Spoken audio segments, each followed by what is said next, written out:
Coming up, what an excellent day for turtles.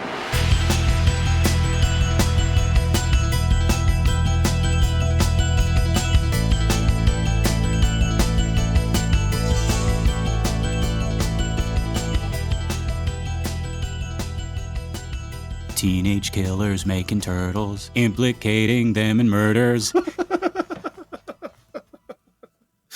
Reagan killed her uncle. Well, howdy, folks, and welcome to Minute 77 of The Exorcist Minute, a show where we endeavor to examine, extrapolate, and excavate The Exorcist minute by terrifying minute. My name is Lester Ryan Clark. And I'm Keenan Diaz. And we'll be your holy guides on this journey through what some have called the scariest movie of all time. Okay, so our minute begins with Chris walking into the kitchen, followed by Kinderman. And it ends with Kinderman saying, "Couldn't hurt." Couldn't hurt. So we start this minute off where the last one ended, folks, with Chris walking into that darkened kitchen, followed by Detective Kinderman. And we can see on her face just how she feels about this. She is coming to some realizations, and they are big realizations, folks. And she needs some time and some space to process. And this guy just said yes to a perfunctory offer for more coffee. And you can see it all in Ellen Burstyn's expressions, just how much Chris MacNeil must be internally screaming at this man, at the world. But she is doing her best to hold it all in, hold it together, while this guy just wanders around her house. Who accepts a second cup of coffee? Ridiculous. I ask you. like an airplane, yes. John never has a second cup of coffee at home. John never vomits at home. John never asks, "What is this fungus?" at home. Now, if you pay attention to Kinderman behind her, you'll notice as he's following her in that he sort of goes between holding himself as if he has indigestion to noticing random things around the room. And then about 4 seconds in, he spots something way over by the window. We don't know what it is yet, of course, but the camera, which was focusing on Chris, now moves to follow him as he crosses from the kitchen into what I can now say confidently is the breakfast room, thanks to our listener friend who sent us that floor plan. Yeah, that was actually Daniel. Daniel! The whole time! All time, Daniel! Yeah.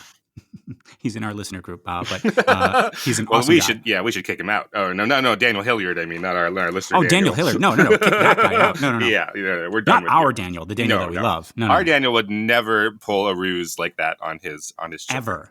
Ever. Your Honor, I love The Exorcist so much. If that makes me crazy to act out The Exorcist in my real life, then I guess I'm insane. I guess I'm fucking insane, Your Honor. Mr. Hilliard, you snapped 4 people's necks on the way here. All right. Anyway, so Kinderman crosses over to that built-in bench by the window and picks up a piece of paper with a drawing of what appears to be sheep on it. Is that what it looks like to you, Keenan? No. So you don't think that's manifestations of Reagan as a sow animal child? Really? Wait. Oh, hang on. They're dark. They're really black. So to say they're sheep. Let me just take a look back at. You don't think they're like jackals or something terrible, something terrifying? Am I just reading into this too much? I saw. Well, let's see. There's like a bear and a little bear, and then there's some, and they're in profile, so you could see one's a mama, one's a baby, and then there's some demon animals looking right at the camera. Oh my God! Are we seeing like different things? It's a Rorschach test here on The Exorcist Minute. Yeah. So you think these are kindly little child drawings of animals? Okay, well, hang on. And not demonic, terrible beasts. Freaking internet in this thing. Captain Howdy does not want me to go back and look at this picture. He's like, no, you were right about it. It's just sheep. Yeah, Don't listen to Ken. connotation and denotation, right? So the denotation, these are animals. You think they're lovely sheep. Wait. Explain connotation and denotation. So denotation is like the dictionary our audience. definition of it, and then connotation is based on your word choices, your diction. What is implied with those. So, like, okay, now explain it again. So the denotation is like the author hasn't tried to spin it with diction, with word choices. So like these are animals, right? We can all agree on that, right? These are animals, right? But if I say these are beasts, which is what I see them as, that gives a different feeling, even though they're the same dictionary definition, but they have a different meaning, a different connotation. I see what you mean. Yes. Look at these beasts, or look at the little piggy, Peppa Pig, versus Peppa the Sow. Right. Okay. Two different ideas. All right. So I am looking at it right now, and let's see. Okay, in the center, would you got to agree with me? You got to agree with me that those are two sheep. That is a mama sheep and a little baby. I see two bears. Interesting. Not just trying to cause some drama here on the Exorcist Minute or anything. No, because we don't have any drama on the Exorcist. I see a mama bear and a baby bear. Wow. Keenan, a mama and baby bear with hooves?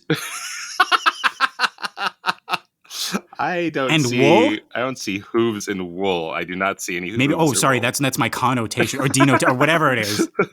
I don't see that at all. And then, okay, so let's. And then there are two black beasts looking directly at the viewer of the. Yes. Okay. So what do you think? You think those are black sheep? Yeah, I see. Also, because like I'm looking at the head of the one down.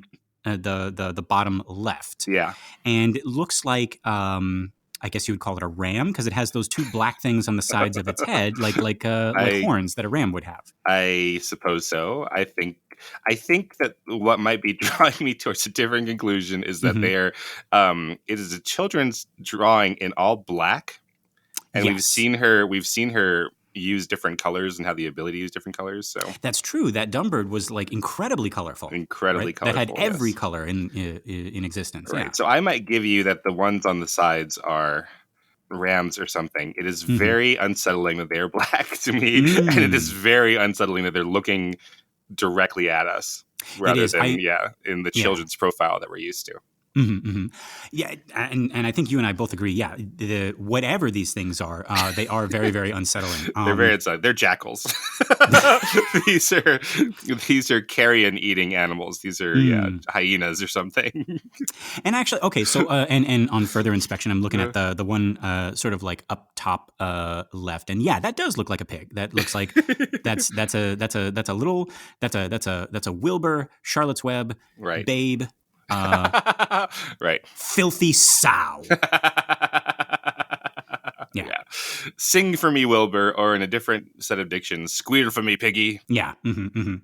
And we can see that like when she was making this, color was available to her because she, you see the little patches of green right there, Exactly. So it's not like just like on a day is like, oh, all I have is this ballpoint black ink pen. But yeah, it is either way. Well, okay, so do we think that each of these animals represents somebody, or is it just animals? Because my first inclination is the two animals in the center. There's a big one and a little one, so it's got to be Chris and Reagan. Right. But then we got the pig up there, and that's like the demon keeps calling her a sow, a pig, or a piglet. So yeah, like what do we, or do we think these are just random animals? Again, someone has to go and draw these for Reagan, so they were probably thinking about what would be here, right? I mean, the set decorator would have to do something here. Well, there are 5 people in the house, which is Reagan, Chris, Carl, Willie, and Sharon. So there's 5 animals here, so it wouldn't be out of the ordinary, I think, to say each of them is one of them. Okay, yeah. So I don't know. Willie and Carl as these matching sheep beasts in the corners, looking right directly at us, like watching us, putting crucifixes and books of witchcraft under our pillows or whatever. Yep. like weird crucifix fairies. Right. Well, right. And so, like the tooth fairy leaves money after a child loses a tooth, right? And the crucifix fairy leaves a crucifix after a child has committed her first murder. Right. Yes. Here you go, child. You need this more than I do. Yeah. Yeah. Okay. And actually, question, Keenan. Mm-hmm. So we got them all. We in the center we have the profile, like you say, like when kids draw animals, it's usually profile, right? Right, absolutely.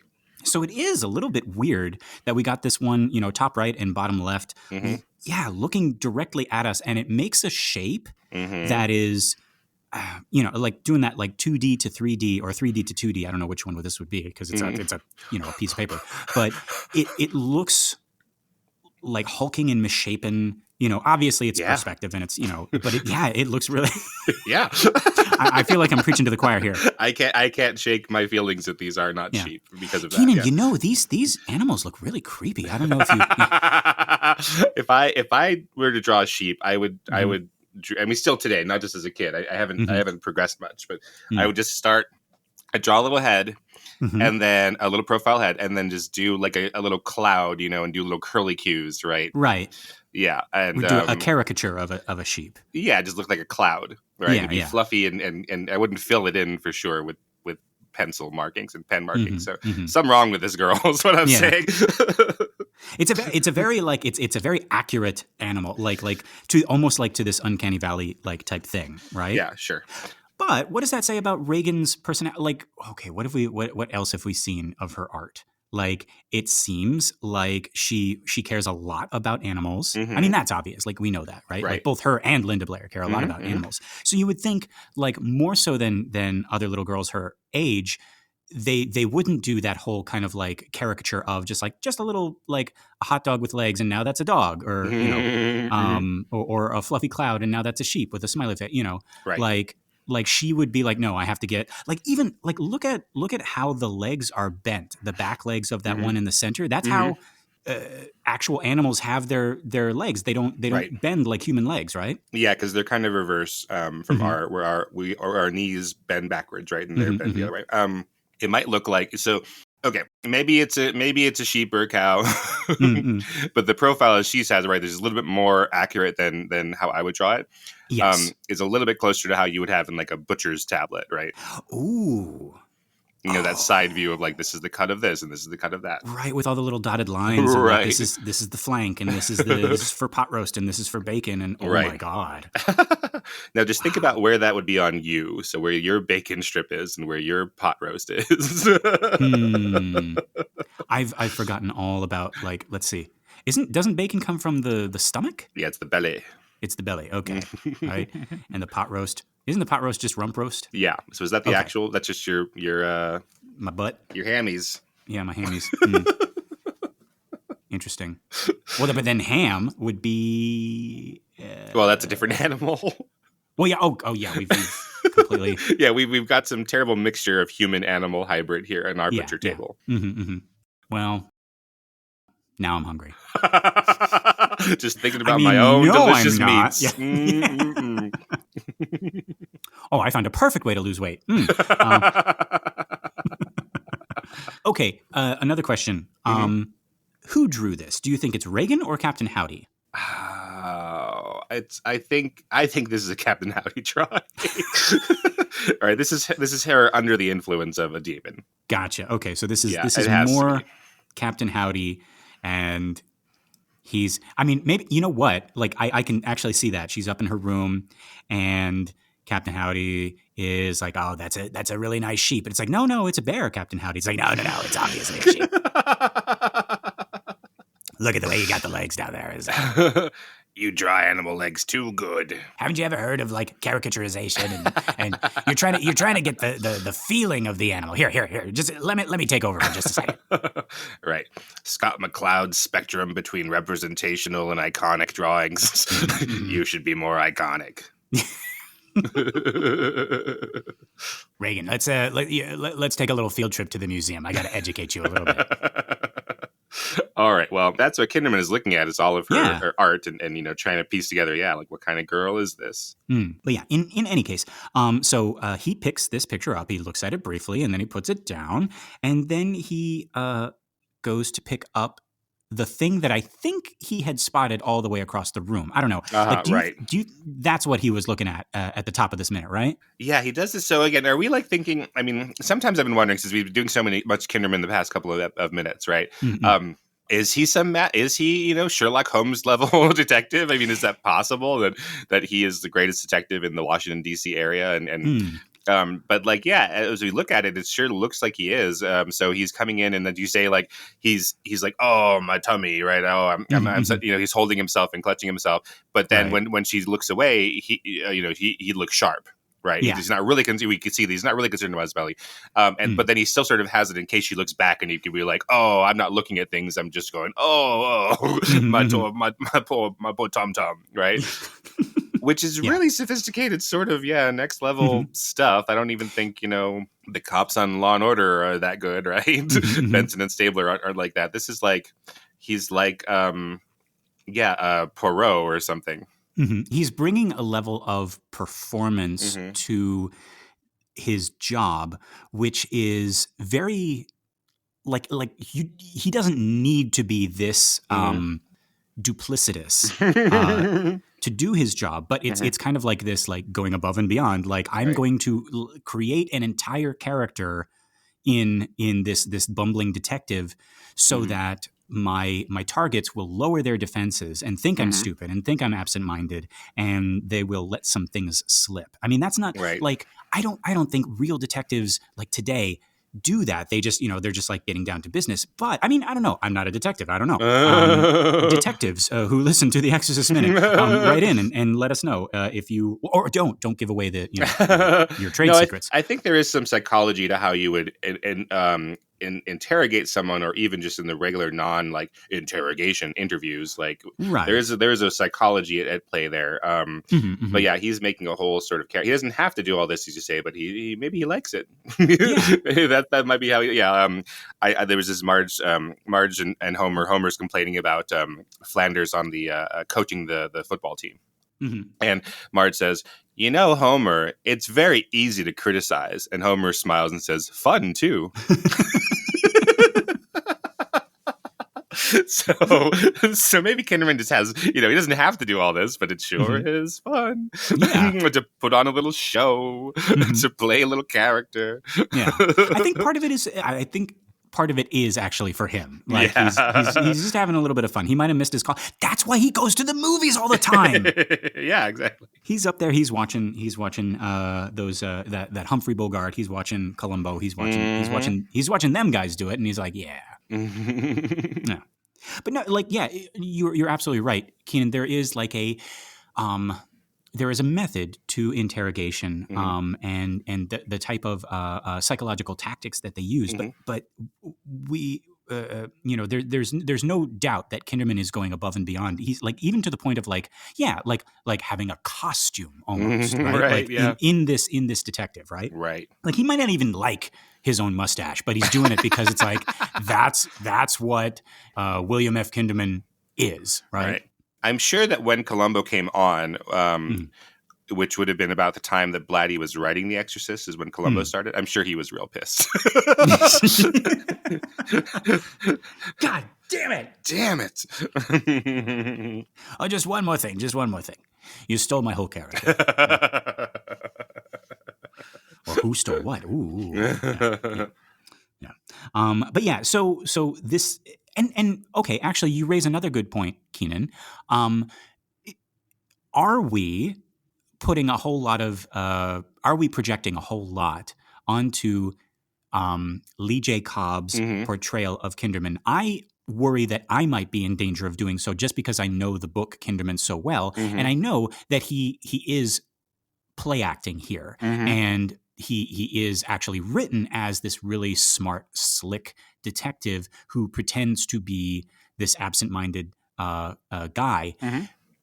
But how much of that is me just, kind of like saying before the record, it's like, oh, actually, Keenan in the book, he's actually really, really smart. It's like, did you get that? Like, I'm trying to go back to my first time watching this before reading the book, and what did I think of this guy? No, I think it has taken me it's taken me until doing it this way to see what he's doing and how smart he is. Okay, so you think that was intentional by Cobb and by Friedkin, that you just dismiss him, yeah. But also the depth of the character as well. Like we're not seeing something that isn't there. I don't think we're seeing something that isn't there. But I guess my bigger question is does he solve anything? Like he does a lot of good detective work, but what good does he do? Yeah, I've heard on another podcast that very same criticism that his part in this whole thing kind of comes to nothing in the movie. Now I don't know if I agree with that yet. I mean, that remains to be seen, but. It is without the extra stuff of the book, like the scenes of him alone in his office, kind of figuring things out, and more of the kind of interactions with him and Karis. It does seem kind of like, why are you here, William Kinderman? Yeah, and I think it's okay if he doesn't solve them. I don't mean that necessarily as a criticism or anything like that. But you've seen No Country for Old Men, or I'm not sure. I have not. No. Okay. Well, that is sort of a mystery that doesn't get. I'm trying to do it without spoilers, but it's sort of a detective murder mystery thing that doesn't quite get solved. But that's the point of it. And then the third act really goes into that. Like, what is what's the function of a detective if they're not able to do anything with all their knowledge and all that stuff. So I'm trying to say it obliquely without sort of ruining what happens there. But that's the point of it. Here in The Exorcist, I don't know if we get that necessarily. It's not him and Father Dyer at the end being like, what's the point of all my bluster and schmaltz and detective work if I can't solve anything? And Dyer's like, what's the point of all my musical theater inspired Bible studies if it doesn't solve anything? Like, we don't have that, right? Because that would be terrible or brilliant, right? And, it's the two of them going off, and then they're like, well, I guess we'll just have to. And then we hear from the side, the horseman. Wait, what?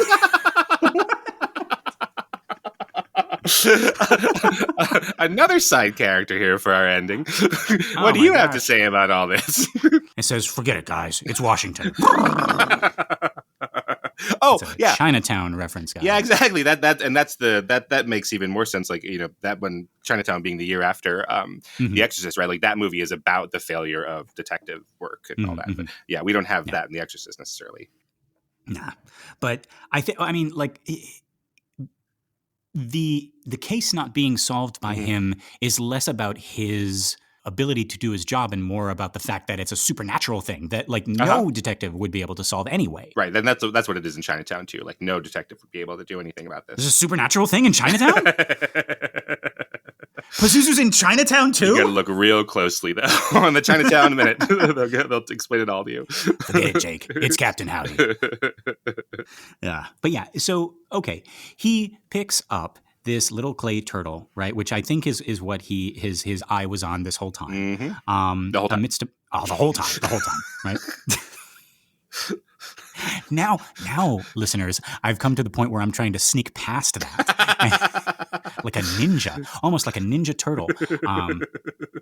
But no, yeah, he picks it up amidst a bunch of other little clay sculptures, and suddenly now we're thinking of that thing that he found in the grass at the bottom of the steps, the thing that we couldn't get a good look at, but we thought maybe it was made out of clay, right? I think that's why he picked this thing up. What do you think? I think so. I think when you look back on that one, it looks a lot more like the drawings of these sheep beasts. These bear sheep. Yeah, that thing that she had down there. Maybe that's why I'm thinking it was a bear, because that thing down there looks more like a bear than a sheep, I think. But it's sort of in between. Right. It's not fully an animal yet, right? Yeah, right. Yeah, so that could be the link that links all of this. So now he says, that's cute. And we get a shot of Chris as she looks up from the coffee. What do you think this look is? Is it just that she wasn't paying attention and she looks up to see what he's looking at? Or is it like, oh shit, he found the turtle? I don't know if she understands the turtle significance, right? Yeah, so I think it's more like she is. I don't think she's putting that together necessarily. Okay, because she hasn't seen what we've seen down there. That there was some kind of bear sheep down there. Yeah. Yeah. You're right. Yeah. And then that brings up a question that hadn't occurred to me. So what do we think has happened that Burke was thrown out the window while holding that bear sheep proto clay thing? I was just going to ask you that. Yeah, Mm-hmm. like how did that get down there? Or is that like it's interesting that that's the first thing that you thought of. Uh-huh. I was thinking like did Reagan then like, spider walk down those stairs after killing Burke and just like drop the little thing? It's like there we go. It's like, I'm just planting the evidence right there. Right. I'm a 90s serial killer. Yeah, right. I got to leave my mark. There we go. I got to leave clues. You don't want to be caught or something. And then just like skitters back up, in through the window. If for our younger listeners who have only existed in the post Silence of the Lambs world, imagine that before the Silence of the Lambs, there used to be serial killers in movies who didn't leave riddles. Yes. Can you imagine this? Unfathomable. How did the cops even catch them? They didn't want to be caught. They weren't trying to get caught or anything. But then, how did their names appear in the newspapers if they don't get caught? What are they doing all this for? Right, yeah. What psychological flaw of the young detective are they trying to exploit through their riddles? How are they going to get a Clarice Starling or a Will Graham to come in and talk to them? Right. You like to say serial killers before the 90s were much stupider, I suppose. They just weren't clever enough. No. They were Dahmer. Sorry. It's the new Netflix show, Dahmer. Oh, geez. It was a reach. Oh, well. But I think it's important that we have this turtle that is uncolored, right? Because we've had the dumb bird, which has been colored. Right. And then I think this is supposed to make us connect with the one that he finds downstairs because it's unfinished, right? Or do we think that it's just, it has been glazed and this is the color she chose? This is gray turtle thing. Because the way that Chris holds it later, right? Like the way that she's just like squeezing it and tapping it, like you would think, like if it wasn't already like glazed, if it wasn't already like hardened, like she would like squish that thing up into a ball. Right. The evidence. Oh no. Yeah. Right. She's like, oh, Detective Kinderman, I'm so sorry. I've destroyed the evidence. Oh no. Evidence of what? Oh, nothing. Yeah. I mean, I've destroyed my daughter's art. Yeah. Here, let me take that. Yeah, that's that evidence. I mean, my daughter's turtle. Yeah. But it's like, oh no, this is fingerprints. It's like Miss McNeil. This like it's just your fingerprints on there. It's like is it? Oh. Well, who'd have thought? Actually, that's another good point you made. God, Keenan, you're making all these good points today. Oh my goodness. Yeah, but no. So we got the dumb bird is fully finished, fully painted, right? And then these next couple of art pieces, right? And the other art pieces are like hanging up on the wall behind her, right? And these next few art pieces we have the what looks like an unfinished thing with like sheep or bears, right? This drawing, and then we have the thing at the bottom of the steps, and we have this turtle, and the color is gone, and we're wondering whether or not it's finished, right? Yeah. But yeah, I wonder. It's just Captain Howdy has ADHD. I don't know. Yeah, maybe he starts he doesn't finish a task, or he starts another one, right?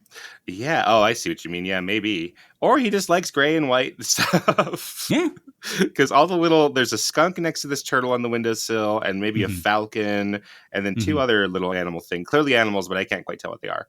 Yeah. And they're all either a gray or like off-white, or a combination of the two. The skunk seems to be both of them together. Yeah. But yeah, that's his black and white period. Right. Yeah. We have, and also, of course, obviously, this reminds us of the desecration sculpture, right? Like that was his first kind of like foray out into, I guess, surrealism, and he's like, I'm making a statement about the church. Yeah. Right. This is my theses. I'm nailing them to the door. Yeah. Right. So Kinderman is looking at this turtle.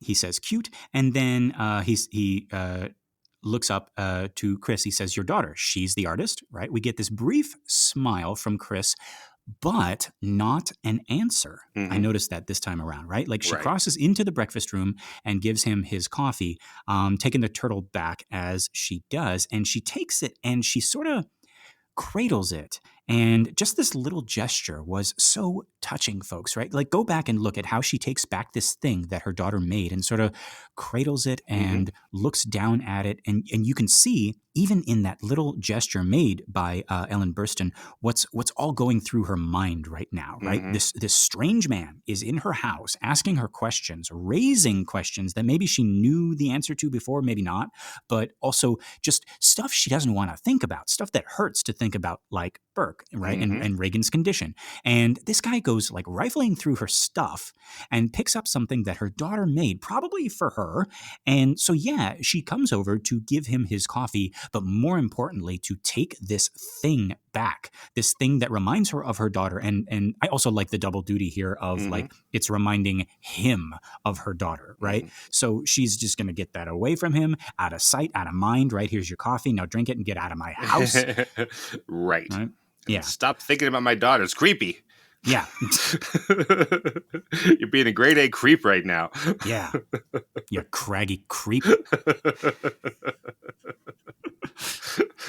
But yeah, actually, okay. So before I forget, I also want to talk about, wow, we got a lot of animals in this thing, right? A lot of not alive animals in this thing, right? None of them are real. None of them are alive, right? Right. But yeah, I also want to point out, folks, in the background, there's some stuff here.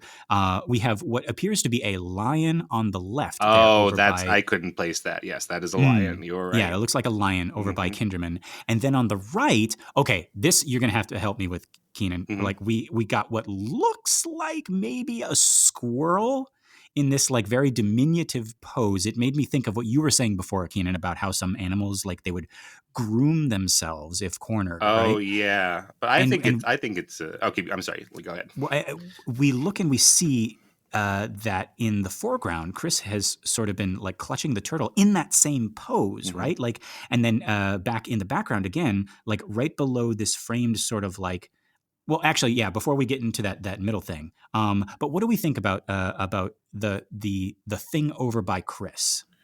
I thought we were talking about the animals on the windowsill still. So there are so many animals that I was confused. I was confused here. When in the shot where he's picking up the turtle, there's all these animals, and there's one I couldn't figure out, and I think that is a lion. And then in the next shot, and then the next shot. So just so that people aren't looking at this shot, I'm like, what are you talking about, Ken? You didn't think that was a lion in this shot, like on this rack behind Kinderman and Chris? Yeah. Sorry. Okay. So now we're on the same page. Yeah. Let's rewind. Yeah. We're back to these drawings here. By the potted plant, right next to the turtle, there is now I'm looking at it, that looks like a lion. Right. Yeah. And then there's a skunk on the other end. Right. Right. But then we cut, right, after it's like he picks it up, he's like, that's cute. Is your daughter, she's the artist, blah, blah, blah. And then she crosses, and now we have behind both of them this kind of like this deep, like we're shooting into a corner, it looks like, right? Right. And on Kinderman's side, we have a lion. Right. Undoubtedly a lion. Just so I don't sound like I'm insane. Yes, that is a lion. Unequivocally, yes. Right. Objectively a lion. But okay, so now my question to you is: there's an animal in between them, but I would peg it more on like Chris's side, right? I mean, it's like right in between them, but like I would say like I'm making Kinderman the lion and Chris whatever this thing is. You're right. Well, that's very astute and smart once I'm looking at the right shot, Lester. So the animal on Kinderman's side is the lion, and then Chris's side is some little prey animal. Right. Yeah. Right. You say squirrel, that's probably close. Yeah, a squirrel or something like a rodenty, mousy. Yeah. Chipmunky thing, the kind that would do that sad thing where when they're cornered just doesn't know what to do when they groom themselves instead. Yeah. Right. Absolutely. Yeah. And so and Chris is kind of doing that same pose with the turtle. Right. Mm-hmm. So am I Is that what Friedkin was leading me to do? It'd be like, oh, the lion's behind Kinderman. Kinderman is the lion. The little squirrel thing is behind Chris. So Chris is the squirrel. Well, there's two ways to sort of think about this, right? Like this is instinctual on the part of the filmmakers, the set decorator, et cetera, which is they might be putting things together and they don't know why this happens, but it matches up perfectly. And it's because they've read the script and they know what's going on somewhere deep down. Right. Or they're trying to imply all of these things to you. Yeah, I don't know, but it certainly matches. I mean, that's pretty hard to refute there. Right. And then folks, take a look, because in the background again, right below this framed sort of house blessing, I guess, right? With the angels. With the angels, right? Right below that, there is another lion. Oh, you're right. Yeah, do you see it? Now I'm scared. It's the scariest thing I've ever seen in this movie. He's hidden behind that plant, right? He's hiding behind that plant, and he's watching all of this, watching us. Watching them. Oh, God. Watching, reaching out. Sweet Caroline. Sweet Caroline. Yeah, but that is a freaky. Wait a minute. Now that I'm looking at it, could that be a fox? Ba ba ba. It is some kind of it might be. It is a predatory animal. It's a predatory animal. Yes. Right. So we got this prey animal right over by Chris. We got a lion by Kinderman. Right. And we got this weird. It's hiding. It's so like obviously not obvious, right? Like it's just peeking at us, right? Behind the viewer of this wall. Like if you were in the breakfast nook, this thing is stalking you. Yeah, right. And it's like ironically right under the like bless this house type thing, right? So that's what that is. There's angels and stuff. Have you seen one of these things before? I mean, what else could it be? Like I've seen that. Like, you go over to other people's homes and you see like, and I think even our home has one of those, right? Like it's just kind of like a bless this home type thing, right? And okay, so now my next question, right? Okay, guys, yeah, the fox or the lion, the hidden thing, that's a Captain Howdy. That's what I'm thinking, right? Yeah. But to this house blessing, like, why is Chris not upset about this house blessing with the angels? And she freaked out about the crucifix, right? It's like, who's blessing this house? Like, why is that okay? Yeah, we've talked about how, like Christian imagery is just so built into our lives, even people who don't have faith or people who aren't Christians, they have other faiths, right? It's so built into it maybe it's just like, oh, angels, are angels really that religious? These looks very religious. This looks like almost like illustrated manuscript type illustrations out of something like one of those that. Illuminated that's what I Bible meant, pages or something. I'm sorry, that's the word I was looking for. Illuminated. But like it's just like angels, that's not religious. Like Cupid is a little angel. He's a little cherub. He's a little cherub, but we don't think of him like that, right? Right. He's been kind of like appropriated into the larger collective of characters. Cupid is I'm sorry if I get this wrong, if he's Greek or Roman, but he's one of those, right? Yeah. He would be. Yeah, but then we interpret him in the West now as an angel, a cherub, right? But but not in a religious sense. Right. And if you wanted to, I mean, if we did, like, he would be a very, very scary thing. Oh yeah. Have you seen what cherubs look like? No, that's what I think of when you say cherub. I think of Cupid. Right. Well, I think we was like, oh, the little, and we talk about like, it's like, oh, just like little cherub faces and everything. There's cute little butts, like baby butts. Yeah. Right. No, I didn't know that they're supposed to be scary. Oh, they are. Yeah, I think they are the second highest in the 9 ranks of angels, and they are freaky looking. They have several heads. One is of a person, and then I think another one is a lion, and another one is oh shoot. Well, let's see. I'm going to bunch of stuff that shouldn't be there. Yeah. What do cherubim? Again, the full thing is cherubim. Yeah. Okay. So cherubim are described in the Bible as having 4 faces: face of an ox, of a lion, of an eagle, and a man. Christopher shows through historical evidence how these faces depict aspects of a king's power, majesty, and intelligence. Interesting. Okay, well, there we go. Right. So when they say "be not afraid," they have good reason to say that, right? Imagine something showing up in your house. It's like, "Be not afraid." Well, if you're going to say that, I'm going to be afraid. Right. How would you, Keenan, if you had 4 faces and several pairs of wings and you were radiating light so bright that it would melt the eyeballs off of people, right? But you were good. Yeah. And you just meant you were going to bring some good news, right? Like about a savior or something like that. Like how would you go about it? I'd probably text first. Yeah, you know what? I think, hey, I'm coming over tomorrow. Right. I got some really good news. I look a little weird. Right. Just letting you know. Right. Be not afraid, but with just a B, no B. Like B space NT. AFR, the number 8. Right. Angel phones don't have spell check. Its coverage up there is just abysmal. Yeah. You would think, but no. They don't have room for those fake trees that are actual cell phone towers up there. God thinks they're really tacky. Yeah. Well, and they all use speech to text because because they're old. Are you trying to say? If they touch the phones, the phones would melt. So I thought you were doing an ageist joke, and then I accidentally did it instead. Oh, was it? Well, yeah, angels are pretty old, right? So they do. Well, yeah, so. And it sucks, but that's why they don't answer, because when they're not using it, they don't call them, or they don't leave them on. Don't leave them in their pockets, Dad.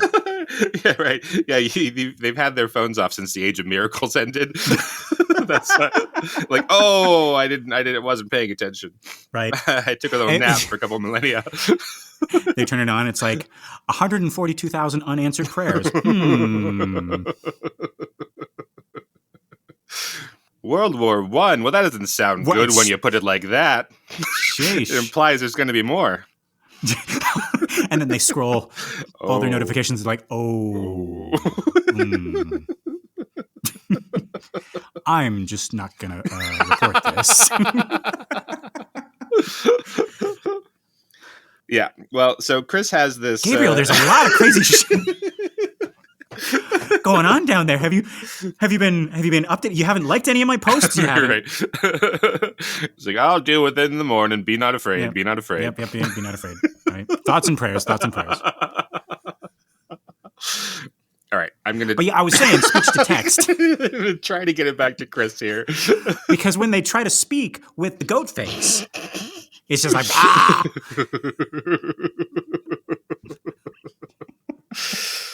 Okay. I'm going to try to bring it back to Chris here. Right. I've wondered several times how much Chris is involved in the design of this own house that they're renting, and whether this is their stuff or combination or not. And so potentially this is left over, but still, why not go, at some point go through and go like, no more, none of this religious nonsense, even if it's, secular religious nonsense. Get it out of here. Right. Not in the McNeil house, baby.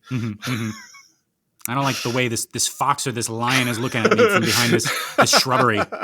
Right, exactly. Get that out of here, too. Get that out of here. Throw it down those stairs. Madam, you cannot just keep throwing things down the stairs that you don't like. Hard cut to Carl tumbling down the stairs.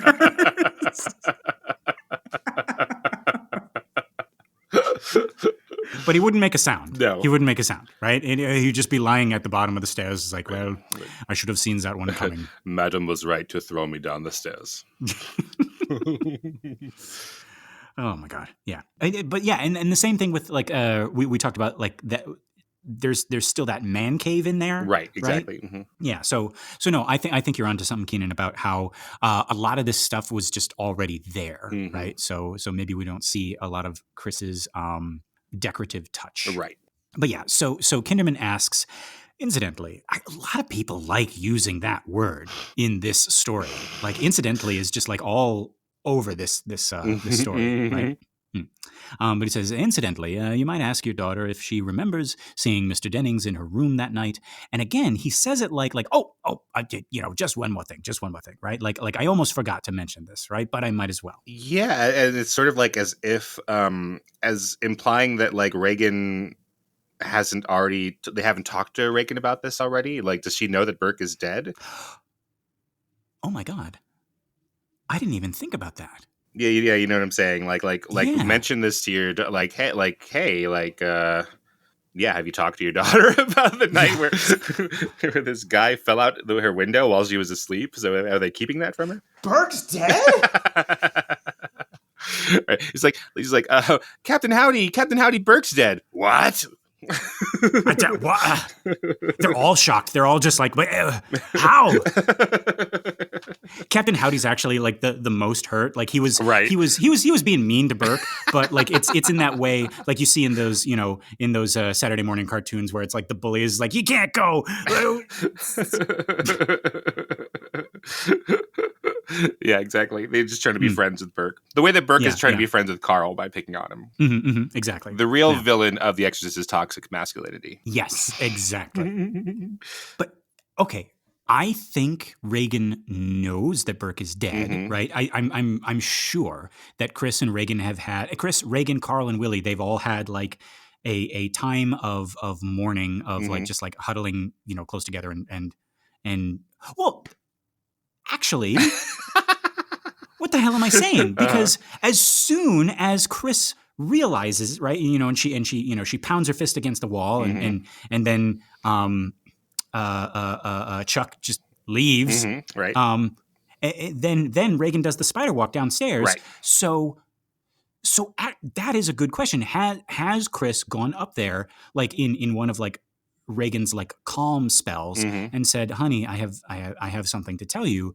Uncle Burke is gone." Like I don't have an answer to that. Right. We don't really have an indication. That's so crazy to think about. Yeah. It's like he's just now saying, it's like, hey, mention this to your daughter. Right. Oh my God. Well, I guess he's the only one who's put it together that this is the house with the window. Yeah. Because everyone else says, no, it's impossible. That's not true. But yeah, so he asks this, and he makes this face like it just occurred to him. And then over on the other side, we got Chris, and now that she has that turtle, Ellen Burstyn is doing something really neat here. She's sort of like pressing it, squeezing it, tapping it, touching it, almost as if the clay were still wet, like you were saying, Keenan. And she was like holding it or molding it into something else, right? Right. But just this little action with her hands to like betray her nervousness, right? I really like that. And it's also sort of squirrely. Right, yeah. Yeah. Squirrely, yeah. Motherly, yeah. Yeah. And we can even see it in her answer. She sort of stutters here. She says, look, he wouldn't have any reason in the world to go up to her room, right? And she really is saying it now in this fearful, like, please stop this line of questioning way, right? Remember, like before in the previous minute or in a previous minute, it was in this same scene, she was a little bit more in control. She was like warning him. She was forbidding him from going down this line of questioning. And now she's in a more defensive position here. Right, pleading with him. Yeah.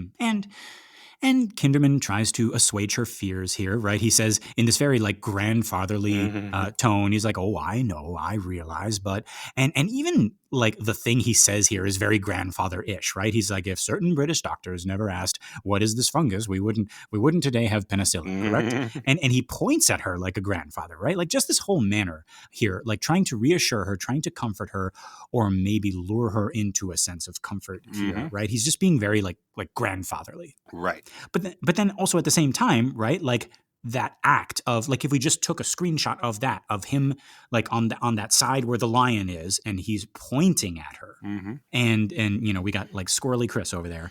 Yeah. It can, without the context, it can look like something completely different. Yeah. Like a police interrogation. Yeah. Yeah. Like an interrogation. Right. But yeah, so and meanwhile, Chris is still kneading that turtle, right? Kneading, like Knea, right? I mean, she needs that turtle, but she's kneading that turtle, right? She's pressing on it and she's touching it as if that's going to do something. And maybe it is, right? Maybe it's calming her down. Maybe she's getting strength or comfort from it, right? Something that her daughter made with her hands, and she's holding it, she's clutching it. This very much is her daughter almost, right? Like she's protecting it from him. I think it's like she's trying to protect it from this lion that's come into her house, right? But also to keep touching it to make sure that like it's still there, right? Or to, like I was joking, like to mold it into something else, something that this lion won't be interested in, right? Absolutely.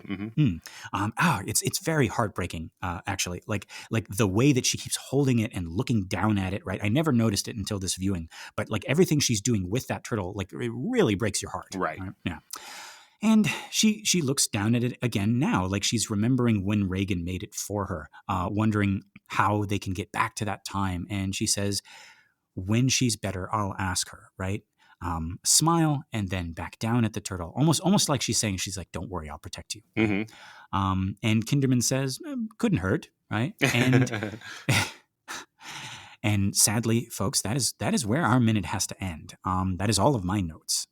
Keenan, is there anything else we missed? No, we're going to pick up right in the same shot with Kinderman next time. Yes. All right, folks, this has been another excellent Exorcist Minute. I've been Lester Ryan Clark. You can reach me on all the socials as Lester Ryan Clark. And I've been Keenan Diaz, and you can find me on Instagram and Letterboxd as Howdy Keenan. Yep. We got our listener group, Compelling Conversations. Go check that out and request to join, and we'll let you in here with us. Thank you so much to everyone who shared the show by word of mouth or on social media. And a big thank you to everyone who's given us a 5-star rating on iTunes or Spotify or wherever you listen to our show. We really appreciate it. That's going to help our little podcast grow and find more cool people like you. All right. Keenan, are you thinking what I'm thinking? I think I am, Lester. Folks, until next time. The power of Sweet Caroline compels you.